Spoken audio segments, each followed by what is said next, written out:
Happy New Year, everyone, and welcome to our first market analysis video for the year 2025. My name is Amit Chandan. I am the founder of Informed and Invested, where my purpose is to equip you with knowledge and tools needed to make sound financial decisions.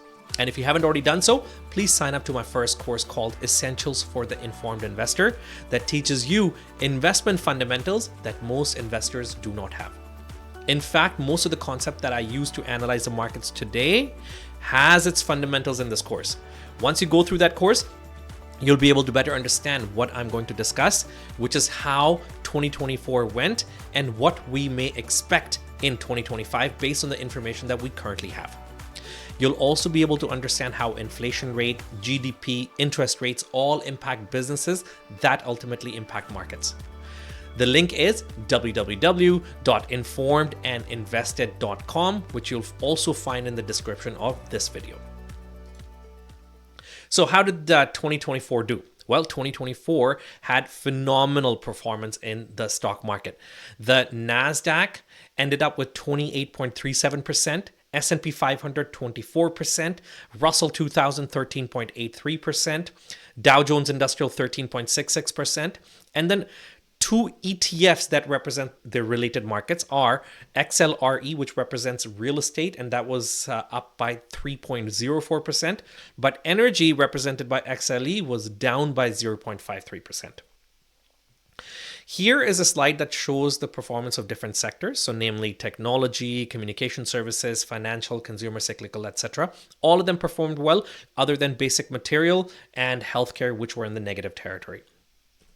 Here's a slide that shows the same sectors in the S&P 500, and then it shows what are the different stocks within that sector. So technology, for example, has Microsoft, Oracle, Apple. Consumer cyclical then has Amazon, Tesla, and then communication services has Google, Meta, and so on and so forth. And on the right side, you'll see the same chart that I showed you in the previous slide in a vertical position. So you can see that if technology went up, well, which were the stocks in that technology sector? And you'll notice that almost everything did really well, other than the sectors that I showed you, which are basic materials and healthcare, that were overall down in the year 2024.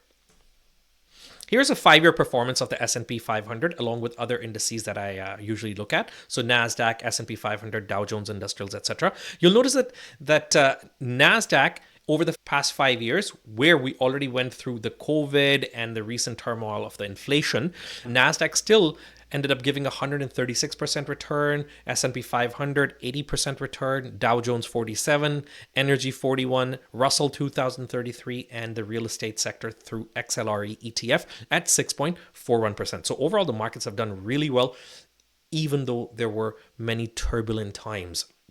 And that goes to show that in the long run, the markets do well. And that's also been evident if you look at the long-term performance since the year 1900.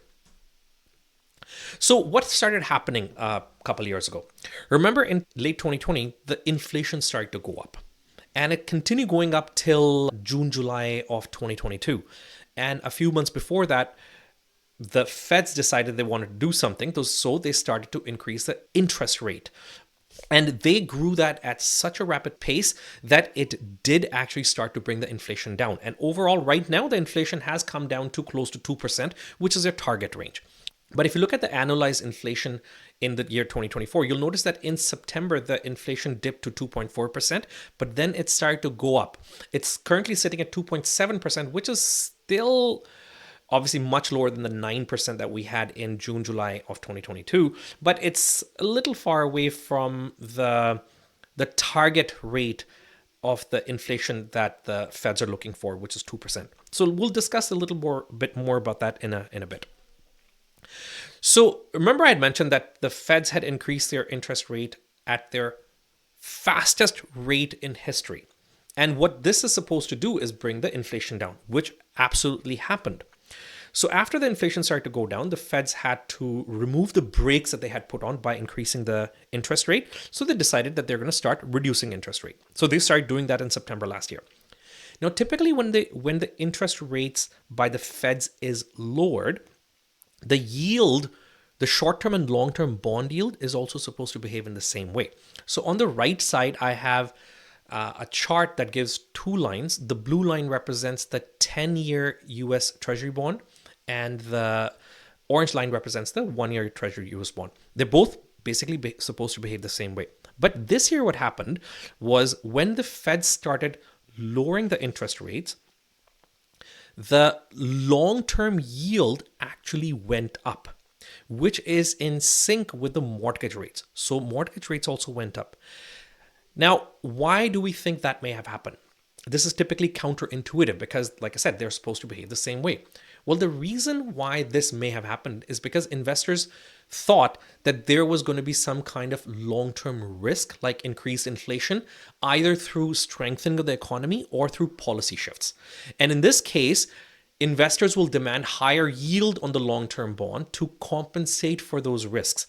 And these are US government bonds. And remember from our first course, which is Essentials for the Informed Investor, bonds are a way the governments take money from the investors to fund various projects, which could be municipal, state level, or federal level. But in return, the government gives a yield, a return of some kind to the investors. And the US bonds are supposed to be very safe because they're backed by the US government. So key thing to remember, the short-term yields have gone down, but the long-term yields have not gone down for the reason that I mentioned, which I believe to be what might be happening.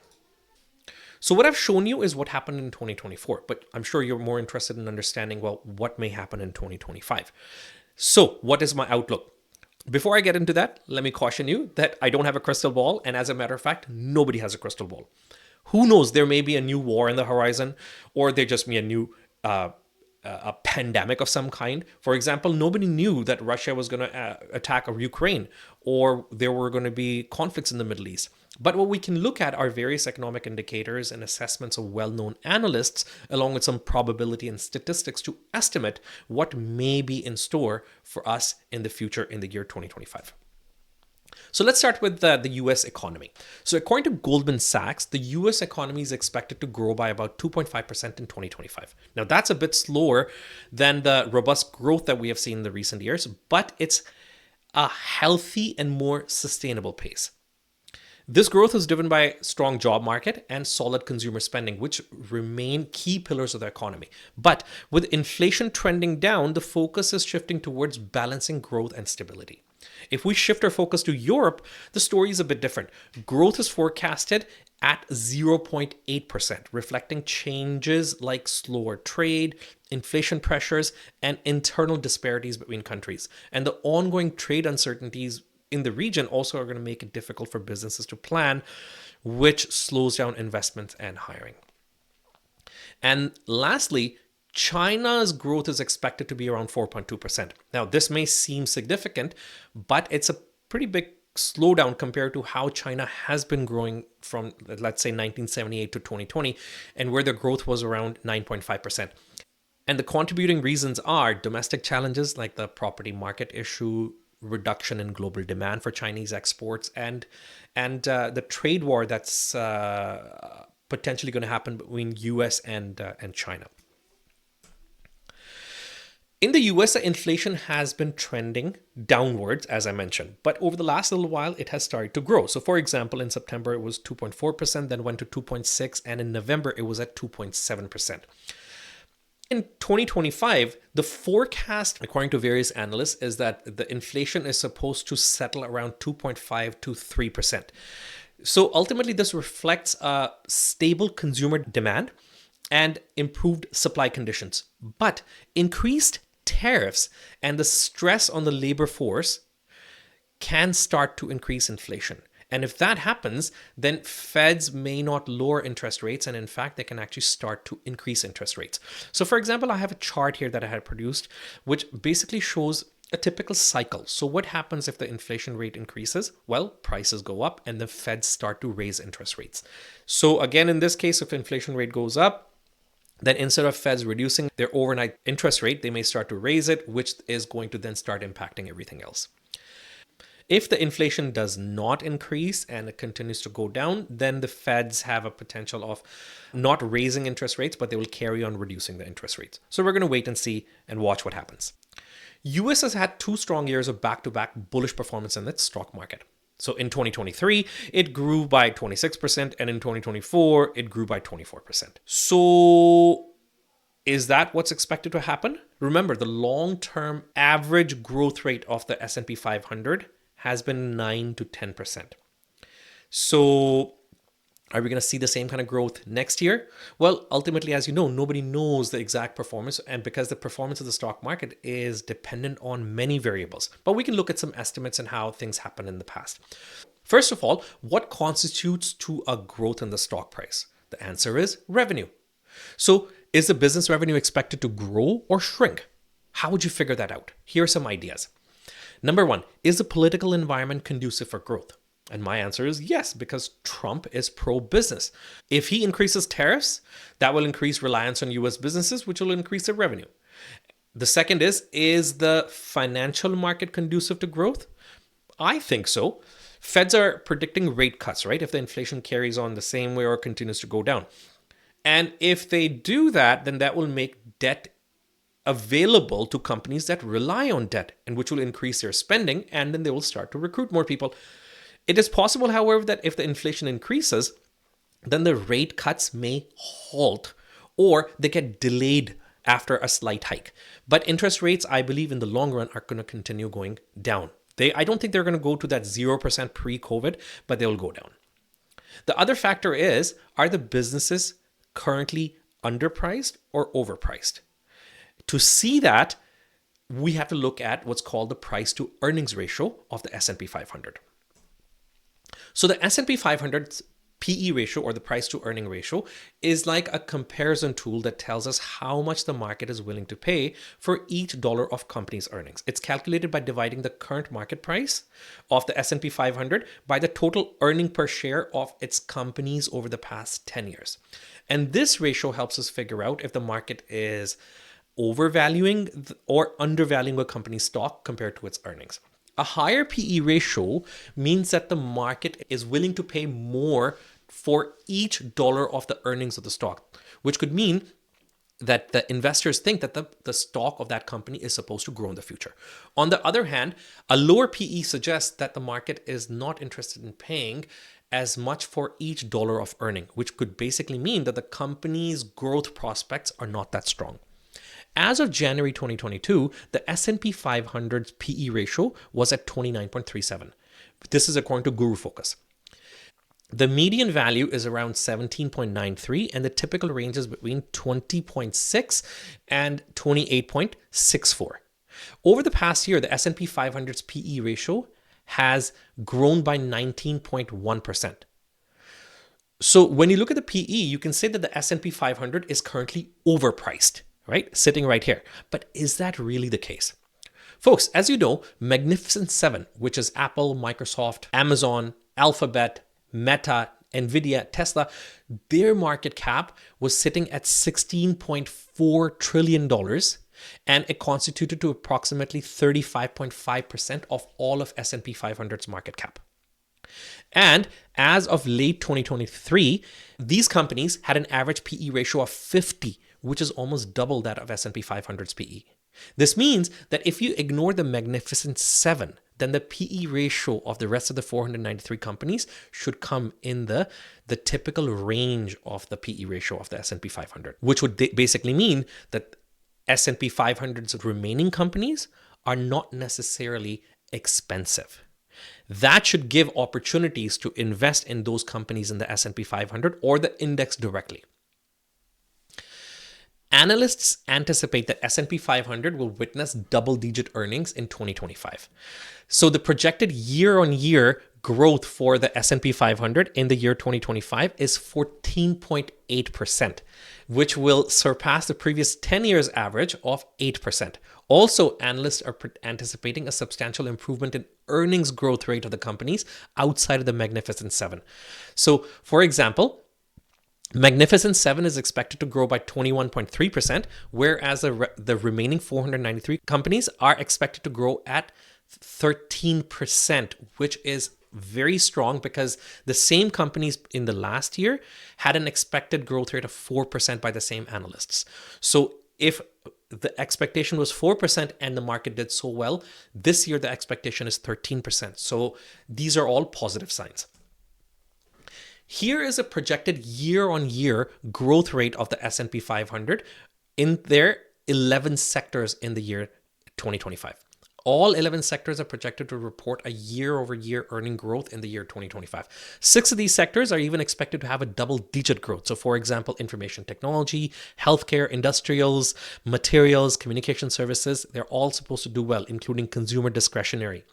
Financials and utilities are both expected to have 9% growth rate, and the rest are supposed to be less than that. And if you look at the revenues, all revenues are expected to grow other than energy next year. And these are absolutely phenomenal signs that should give you some kind of a confidence that there is a potential for S&P 500 to do well. Also, the estimated net profit is also expected to grow. So for example, in the year 2025, the expected profit is supposed to be 13%. And this already surpasses the average annual net profit margin of 10.8% for the previous 10 years. Now, if these kinds of growths end up occurring, what that's going to do is it's going to increase the fair market value of the stocks. And when the fair market values of stocks goes up, the stock price invariably catches up. It doesn't have to happen next year, but invariably it catches up, which is just how the stock markets work. Lastly, I have another slide that looks at the probabilities. So as you know, in the last 2 years, S&P 500 has had a growth of over 20%. Now the question is, has the same kind of growth occurred in the past in the history of S&P 500? And if so, how did the market do in the third year? Well, it just so happens we have this kind of data. So since 1928, there were 6 times that the market had back-to-back growth of over 20%. And 4 out of these 6 times, the third year had positive growth. And this represents 66% probability that this year, the third year also is going to be positive. And the average growth rate of the third year was approximately 5.85%. Now, as we know, the stock market has been growing, and the average growth rate of the S&P 500 is around 9 to 10%. With the advent of AI, the performance of companies has gone up because they are able to produce same kind of results with less input or less resources. So based on these probabilities, now remember, we don't have a crystal ball, seeing how well the S&P has done in the last 2 years, I think there is a potential of the S&P doing well in 2025. I don't think it's going to have the same kind of results as we saw, which were over 20%, but I think there is a very high likelihood that it should be somewhere around the typical average of the S&P 500, which is around 9 to 10%.